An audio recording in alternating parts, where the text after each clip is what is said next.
Welcome back, Jason. Long term, I have to admit this stuff. I don't have the accounting brain, so I'm relying on you to be the entertainment here. Okay, no problem. Long term versus short term investments. Long term, what's the difference between the two? A year. A year. A year. So if we go 364 days, it's a short term investment. If it were 366, it's long term. Yeah. Okay. Yeah, that's it. It's mortgages, accounting, numbers games. So, 1031 exchanges are long-term investments. So, assets held over a year, short-term less than a year. Short-term gains are taxed at your normal tax bracket. Mm-hmm. Long-term gains depend on what tax bracket you're in, from 0 to 39.6 as of 2015. So, if you're in the 10 to 15 tax bracket, your long-term capital gains rate is 0. If you're in the 25, 28, 33, 35 tax brackets, your long-term capital gains rate is 15%. And if you're in the 39.6 tax bracket, consider yourself lucky. You're paying 20%. Yeah, lucky because you get to pay a lot of taxes. You're making a lot of money too. Yeah, you sound like Ronald Reagan. I would rather pay a lot of taxes because I'm making so much money. Yeah, so let's say that I'm making $5 a year. My tax bracket is 0. Yeah, you're not going to be worried about a 1031 exchange if you're making $5 a year.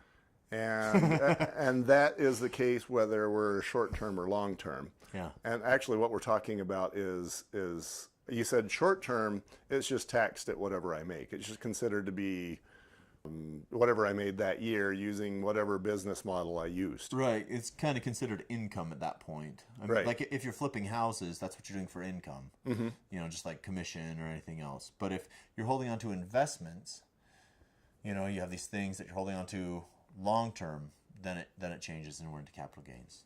Okay. And let's define a year. So do we go from close to close or from some other set of numbers? It's going to be actual days. So if you buy this in April and you sell it or April 1st, you sell it April 1st, you're at a year. It isn't necessarily matching up with your business fiscal year or with the calendar year. Mm-hmm. It's a year. You'll write on your taxes how long you've had the property, what its use was. Like on your Schedule E, the days rented, you enter that information there. And the dates that are applicable are the closing dates.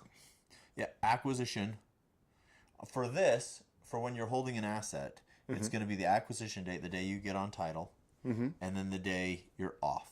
So the day you get the property and the day you sell the property. Get on title. So is the closing date the date that I am on title? It's going to be settlement.